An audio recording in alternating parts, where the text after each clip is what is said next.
And this is Comer's list of violations that he wants to investigate specifically when it comes to the Biden family. Look at some of these. This is a long list here. Conspiracy or defrauding the United States, wire fraud, conspiracy to commit wire fraud, violation of the Foreign Agents Registration Act, violation of the Foreign Corrupt Practices Act, violations of the Victims of Trafficking and Violence Protection Act of 2000, tax evasion, money laundering, and conspiracy to commit money laundering. Well, for more on this, let's welcome in the ranking member of the House Oversight Committee, Kentucky Congressman James Comer. Congressman, welcome back to the show. Thank you. All right, so this is a long list of investigations into the Biden family. You say specifically this is investigating Joe Biden himself. Is there one specific one of these investigations that you'll be honing in on? What are the next steps here? Yeah, well, we introduced today to the media. Obviously, Newsmax and other conservative outlets knew all about Hunter's criminal activities, but a lot of the mainstream media didn't. What we learned over the past few weeks in talking about what a Republican majority would look like from an oversight standpoint was that the mainstream media hasn't reported anything about Hunter Biden other than it was Russian disinformation. So we provided an update, connected all the dots to all the different acts of shady business dealings that Hunter Biden had committed. We presented that to the press, and we made evidence that Joe Biden lied to the American people when he said he didn't know about Hunter's shady business dealings. Not only did Joe Biden know about those business dealings, he was also a part of those business dealings. We had proof of that. We showed that. We showed emails. We showed text messages. We showed a map of America in Chinese in a business deal that Hunter and Joe Biden had to work with China to help them get their foot in the door in the American energy industry, which is something that I think if every American knew about, they would be appalled over. But what the investigation does from this point on in a Republican majority, we're going to focus on the bank records and the bank violations from Hunter and his shady business dealings, because now we know that not only did Joe Biden know about them, but he was an integral part of them. And the whole purpose of the investigation is to determine whether this president and this White House is compromised because of all the millions of dollars that they've received from Hunter through his shady business dealings and influence peddling in China and Russia. Okay, so, we have been talking about how this is so shady, but if you find through this investigation that this is incriminating, I mean, what are the next steps in that? Well, obviously, we want to depose people. We're going to have subpoena power. A lot of people have been talking about the slim majority and all that. I can tell you one thing, there's a big difference in 217 and 218 from where I sit. As the next chairman of the House Oversight Committee, 218 gives me subpoena authority. And as you know, we've requested a lot of information from federal authorities and from the Biden administration with respect to our investigation of Biden influence peddling, and we've received virtually nothing. Now with subpoena power, we'll have the ability not just to get documents we've requested from the White House and from law enforcement, but also the information that we need from the banks that have detailed information that would explain all the misdevious acts of the Biden influence peddling. And I think that it's important for people to realize they've been calling it the Hunter Biden investigation, but this is an investigation of Joe Biden.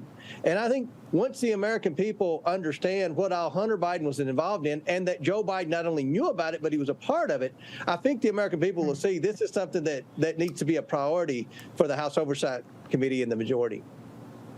Well, you guys have shown that it is a priority today in your press conference. I do want to press you on what you'll actually be able to get done, because you have the subpoena power, which is great. But are you concerned at all that you don't have control, majority in the Senate, and you also have an administration that I can only imagine is going to be trying to protect the sitting president? Yeah. And, I tell people that's going to be the difference in the House Oversight Committee and a Republican majority and what the Democrats enjoyed in the January 6th committee. They had subpoena authority, but they also had a Department of Justice that had their back. So the Department of Justice worked hand in hand with the January 6th committee to try to get people to comply with their subpoenas. We're not going to have that. We don't have a Republican majority in the Senate, and we obviously have a hostile White House that we're, in fact, investigating. So this is going to be a very difficult difficult investigation. But I think the point we made today in the press conference was Hunter Biden is a criminal. Joe Biden knew about it. When Joe Biden said from the White House press stand last week that he was confident his son's innocent, I mean, innocent of what? He's guilty of 7 or 8 very serious crimes. But the investigations about whether or not this White House is compromised, and that's a national security concern, and that's a concern that I think every American would have if they understood the severity of what all the Biden family's been involved in over the past decade. You talk about compromise. In your press conference today, you said that you all had evidence to show Joe Biden and Hunter were involved in a scheme to get China to buy liquefied natural gas. I mean, Congressman, this comes at a time when we have an energy crisis here at home. I mean, how shocking were these findings? That's the most outrageous thing that was learned today in the press conference. We have a map that came from Hunter's laptop. It was a PowerPoint presentation, had the United States of America, and it had all of the natural gas wholesalers identified, and this was all in Chinese.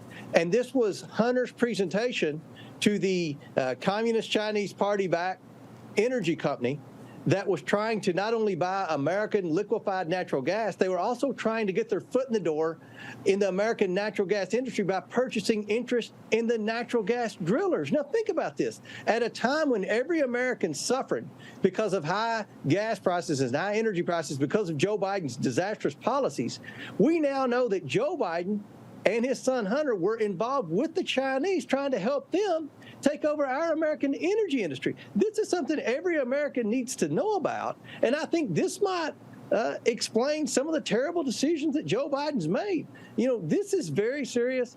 We also showed that Joe Biden had ownership in this company because there was an email that was from Hunter to the landlord of where their office was going to be just outside Washington, D.C., where Hunter said, I need a key. I need some extra keys, not just for me, but I also need a key for the Chinese partner who's very closely aligned with the CCP, and also Jim Biden, who will be my suite mate, and Joe Biden. And he had Joe Biden's cell number on the email. So this implicates Joe Biden in a scheme to help China get their foot in the door on the American energy industry. At a time when people are outraged over China trying to buy some farmland in the Dakotas, here's the President of the United States trying to help China get their foot in the door in our energy industry. It's just unbelievable stuff, and that's why we're investigating this. Well, thank you for doing it. Glad that you guys have the majority to do it. We'll have to be checking back in with you as you continue these investigations, see what you're finding out. Thanks for being with us here tonight, Congressman Comer. Thank you. We're looking forward to it, and I think the American people deserve answers, and we're going to do everything in our ability to get those answers that they seek. All right. Well, I know that they'll thank you. Thanks for being with us. Thank you.